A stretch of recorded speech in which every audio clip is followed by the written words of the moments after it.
Hello and welcome back for another episode of Financial Freedom by 40.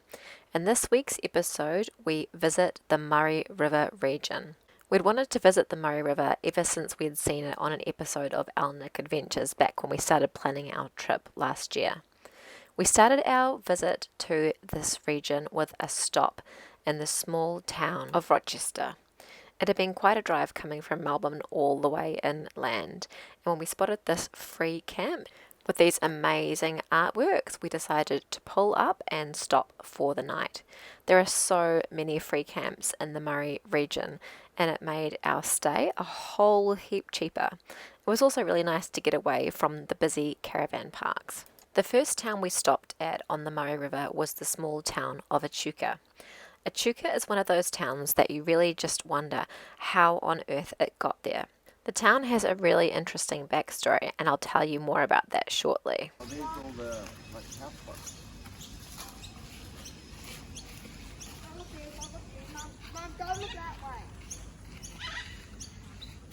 What am I not looking at?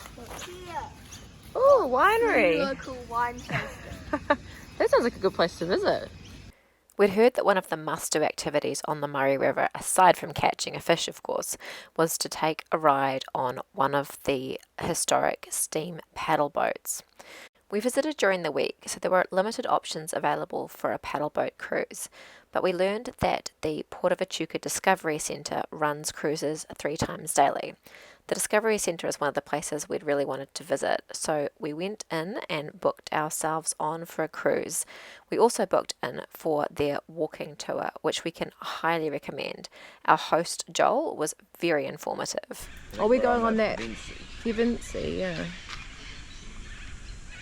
There's Look at a all the bar birds. where we can get some snackerinos. We don't need to get snackerinos. Oh, there goes a boat. Keep them moving, people. The modern ones aren't quite the same. They must be the ones you go and do like the lunch cruises and stuff on or something. Not quite the Yeah, no, not quite the authentic. must be like the shipbuilding yard, I'd say, where they've obviously cut up the logs because they've got this timber Oh and stuff. yeah. Cool. It'll be good to have a look around when you've done this. Yeah.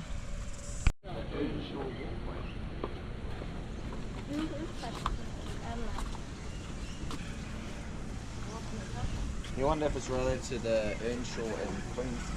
It's the Earns Law in Queenstown. is Yeah. Hey Mum, you must sort of need a boat license to be able to drive one of these things. Oh, that one there says it's a luxury houseboat. Maybe that's the kind of thing where people go on the multiple day cruises on a luxury houseboat. They got a little tinny behind. I guess they can take you fishing and whatever else.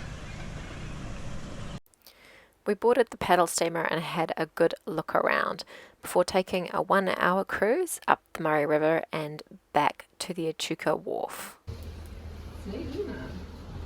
Look at that.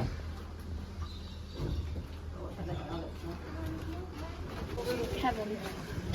Ooh, the captain's room. Oh, cool. Little cabins. I would not get used to sleeping in here. It looks freezing. It does look like it'd be freezing, doesn't it? Oh, look, there's it in the olden days. It See is. the picture? Looks nice in these days. Ruined curtain. Someone's jacket. It's warm. It's like bunks, aren't they? Yeah. Paddle? The paddle. Got a paddle too. Oh yeah, it's not going around at the moment though.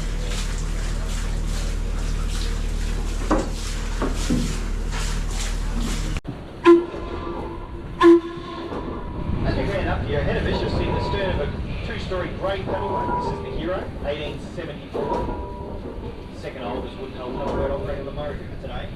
Originally built, constructed. It's a walking steamer, a floating general store for New South Wales National Sales established. The Hero was restored about 20 years ago now here in Echuca. The big steam engine going. During our cruise, we learned that the Pevensy's steam engine is driven by a giant boiler that is fueled by red gum. Earlier that day, the Pevensy's crew had loaded 3 tons of red gum logs into the hold of the ship, and we were told that the ship uses approximately 1 ton of logs every single day. Going around.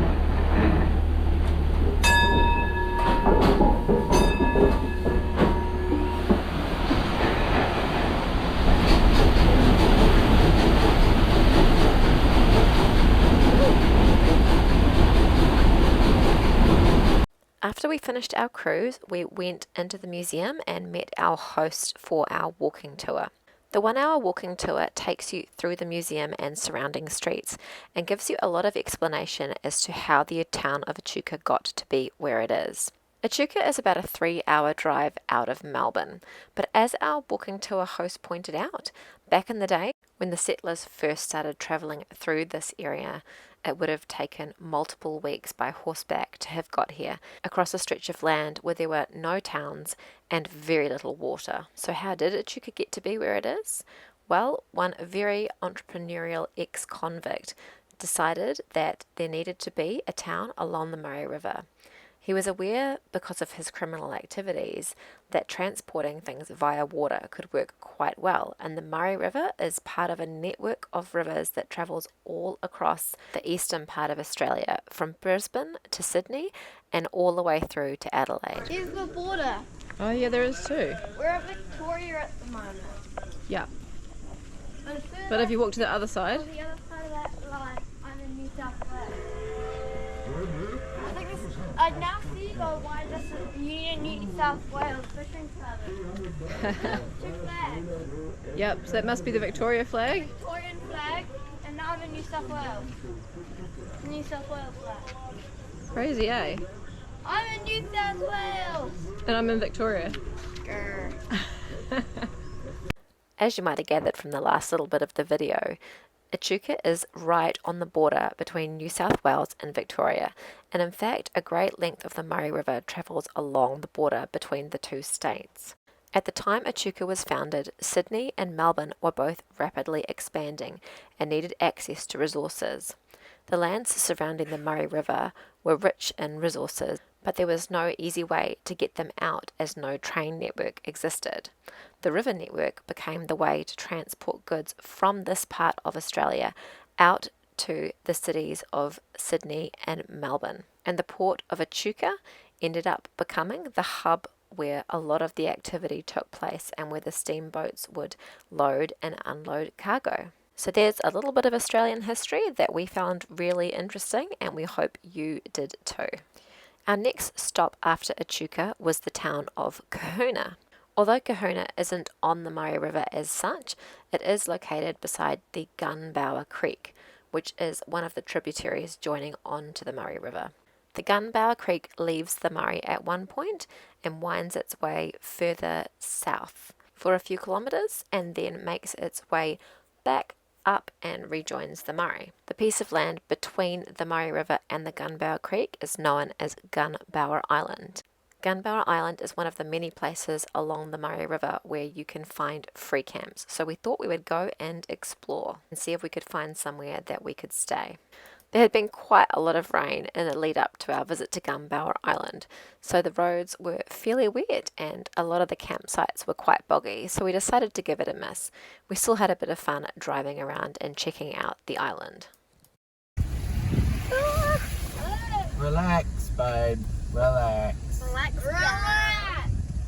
Relax, girl.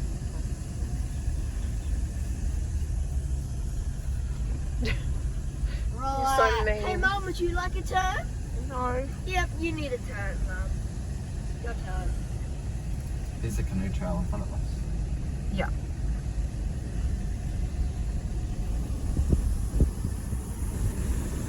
Every little bump scares you. Yeah. Even if we squash It's an a animal. great spot. Look at us. It'd be a great camping ground. Even firewood for us. So this must be where the canoe trails start. We were told that there was a canoe trail on Gunbarrel Island that was really fun to do, and now that we have some kayaks and paddle boards, we thought we might give it a go. And while it looked like it would be quite a lot of fun, we had just seen a big snake squished on the road, and the boys weren't too keen to do too much exploring after seeing that. What? Is it? Yeah, all the canoes and that got rollers on it. Oh, right. When you roll it down, it goes all the way down into the water. Nice. Like the top.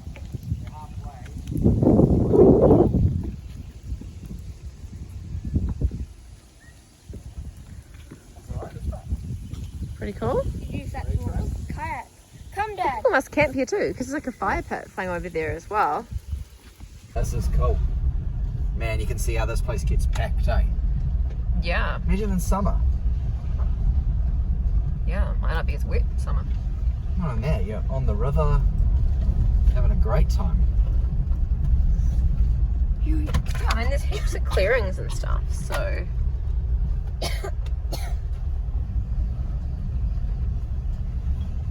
There's heaps of space for caravans through here. Just try not to park under any of those red gum trees. No, but I think in the big clearings like this, you'll be able to go Yeah, I guess so. like this. I mean, they're fine. Yeah. You just pick your spot there, you're right Yeah, in the something like middle. that's probably alright, eh? There's heaps of spots along here. And do my nerves in going along here with the caravan on. Well, Oh, this is we're alright. gonna stay here for 3 nights. Let's go pick the caravan up and come back. Oh, Dad. We're going the right way, or do we have to go up the fence track? No, I think we're going the right way. Keep going. Oh, there's something moving over there. What's that? Emus again. Oh yeah, lots of them. Look. Yeah, there they go. Oh, there's heaps. There they go. There's the bushes. Where'd they go? Oh, there they are. Running through there. Hightailing it through the bushes. They don't like us coming into their spot. Yeah, they're running through there. Family Ruse. There's another one. Where? There. Where's there? Oh, there. They're like, what are you doing? What are you doing watching us? Hello? One of them.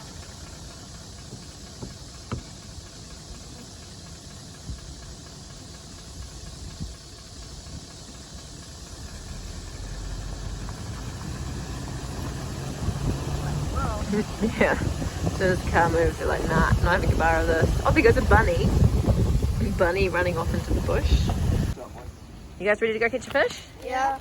Where are we going? Out that way? This Or is round fun the back of the except for the caravan? caravan being bogged. Oh, it's not bogged yet. It's just wet. We'll see. We'll find out tomorrow if we're bogged. We'll be annoyed if we're bogged. Pretty wet. So, we have been trying to catch a fish. Well, we've only just gone out to catch a fish. And Ollie and I are walking back to the caravan because there are so many flies and it's so disgusting.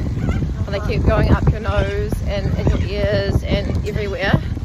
And we've had enough, eh? I've had enough. I cannot stand it much longer. Ryan and Xavier are still keenly fishing, but we are all flied out for one day. It's gross. So it's rained quite a lot since we got here, and so you can see probably the car's pretty well underwater. So I've tried to get the car in an angle where we've got at least some tyres on firm ground.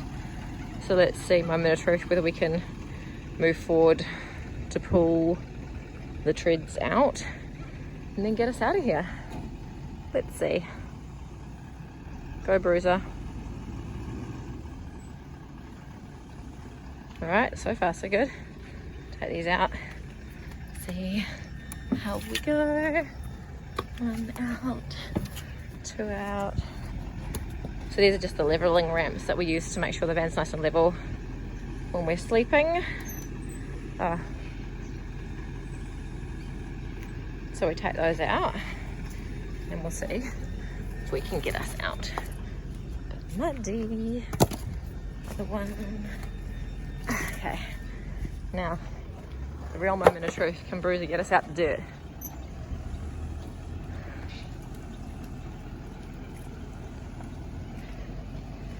Go Bruiser. Oh, look at it go.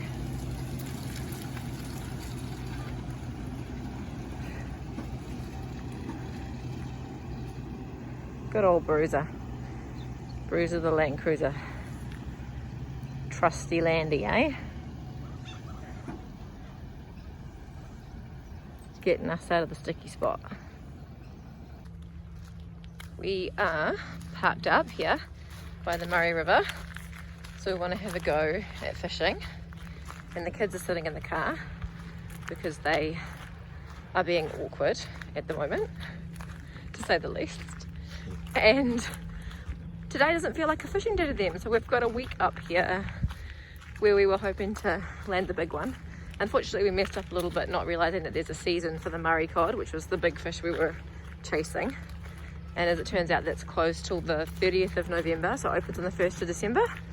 And it's currently the 28th of November, so we were planning on heading south on the 30th, I think, but we want to catch a fish, so we'll see how we go. We might just have to do a big slog down to Great Ocean Road once we're finished here.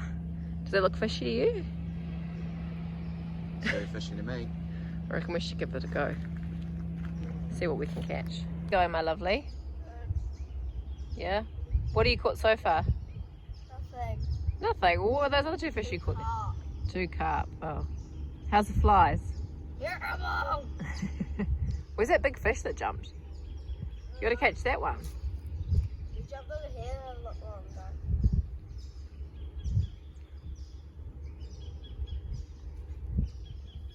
Where is he?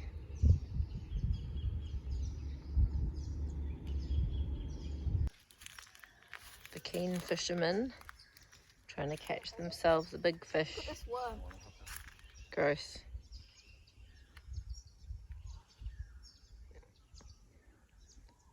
What's going to happen here? Is he going to get it?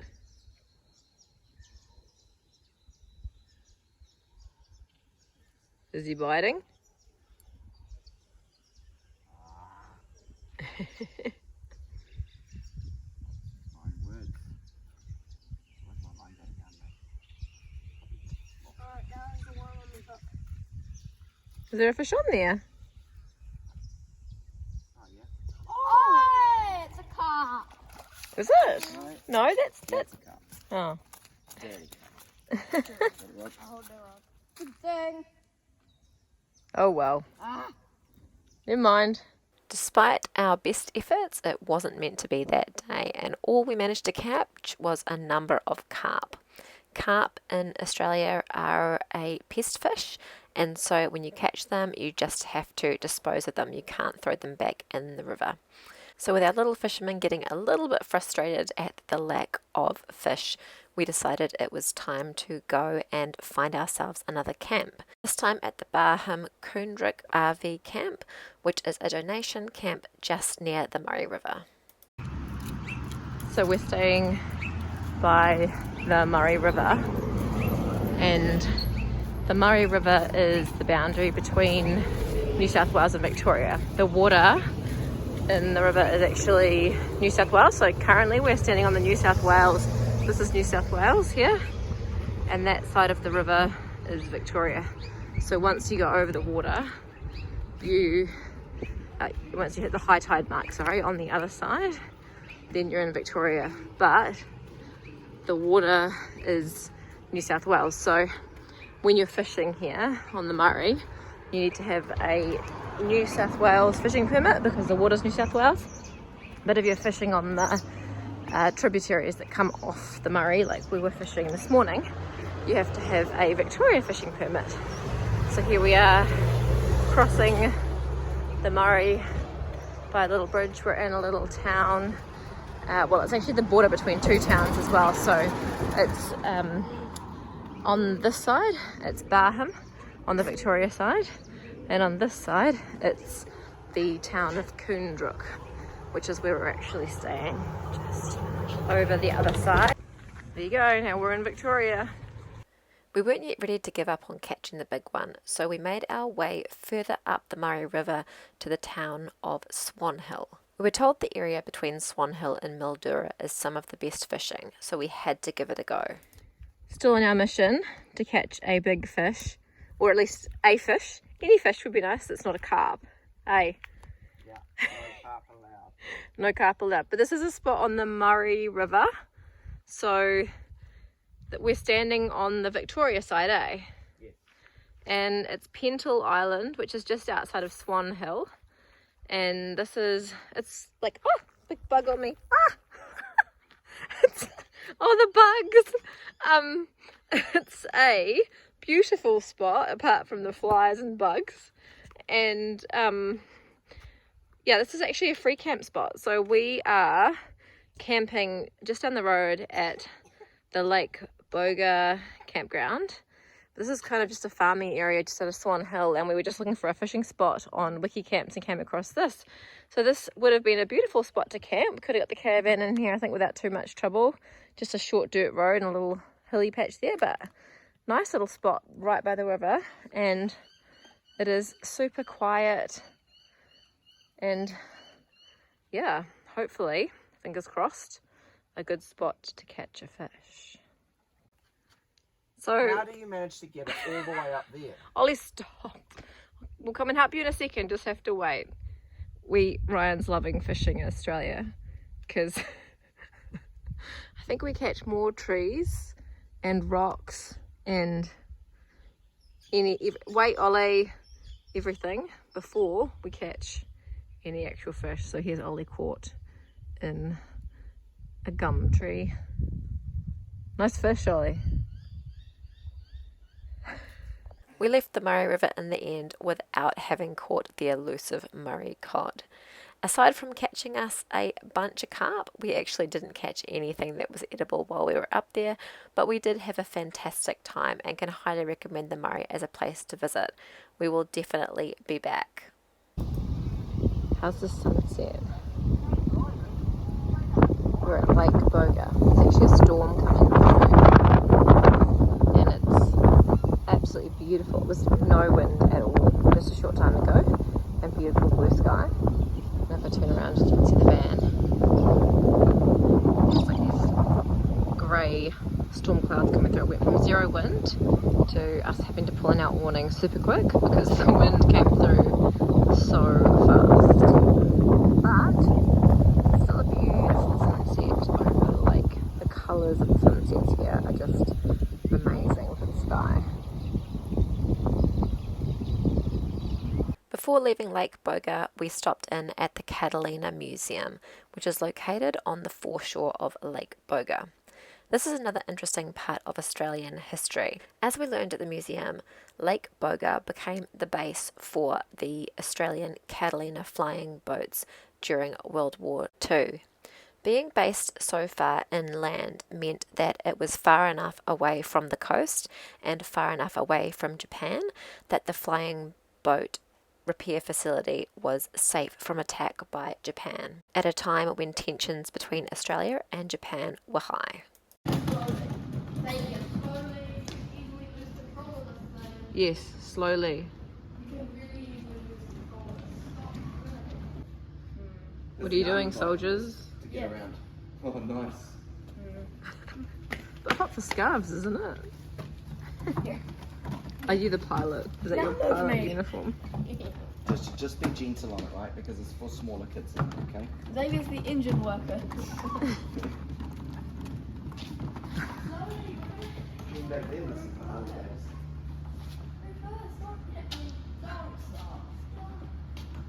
Alright, let's pack it up. Good job. This bike's called the Liberator. Alright, pilot. It's a working condition. Huh? Working condition, Harley Davidson, 1942. Wow. If you come up these steps, you'll be able to see Xavier all the way through the Catalina. Xavier's at the other end of the Catalina. Oh, so is he looking through the front? Yeah, he's looking through the bomb aiming window. All the way to the cockpit. Look at their portable toilet. Oh, Flare fancy. tube. Outside the museum is a old secret communications bunker where secret messages used to be coded and decoded and sent all around the world. Go, press it. Welcome to the original Signals Building. This communications building was constructed in 1942 as part of the establishment of the #1 flying boat repair depot, Rochester. The doorway through which you entered was a recent alteration, having been constructed in 1997 to allow road access. As we made our way back towards the coast, we stopped in a couple of small towns in central Victoria. One of them was the town of Bendigo, where the Central Deborah gold mine is located. The Central Deborah gold mine is a historic gold mine that ran between the mid-1800s and the mid-1900s. They run tours of the mine where they take you down underground. And while we were a bit late in the day to be able to take the underground tour, we were still able to have a look around the museum and try our luck at a spot of gold panning. Entry to the museum is $7.50 for an adult and is free for kids. So this was a very well priced opportunity to learn a little bit more about Australia's gold mining history. So that must be where you go down onto the tours, I think. I guess. Oh, here's the thing here. Oh, there you go. All quartz was emptied into these ore bins. Once ore was collected from underground, it was loaded in mine trucks and hoisted to the surface of mine caves. The booklet we had said to allow about 45 minutes to have a look around the Central Deborah Gold Mine Museum, but we easily could have spent about twice that amount of time if we had have been able to. Unfortunately, we arrived a little late in the day, and so we only had our 45 minutes to look around. Nevertheless, we did manage to find ourselves a few flecks of gold.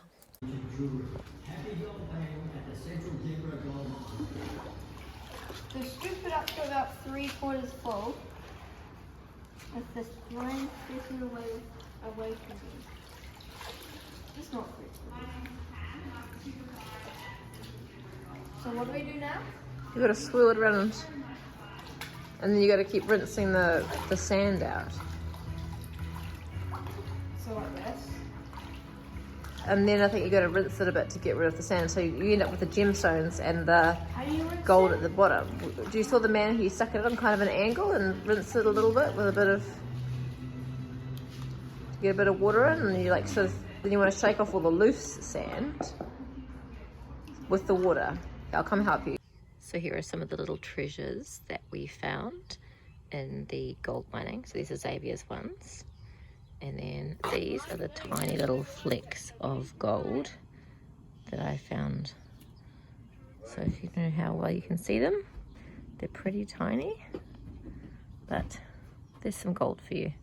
That's it from us for this week. Thank you so much for taking the time to tune into this week's video. Make sure you hit the subscribe button so that you get all of our upcoming videos, including next week's one, where we will take you with us as we start our journey along the Great Ocean Road. We hope you have a wonderful week, and we look forward to talking to you again soon. In the meantime, make sure you jump on your social media and follow us at Financial Freedom by 40 on Facebook, Instagram, and TikTok.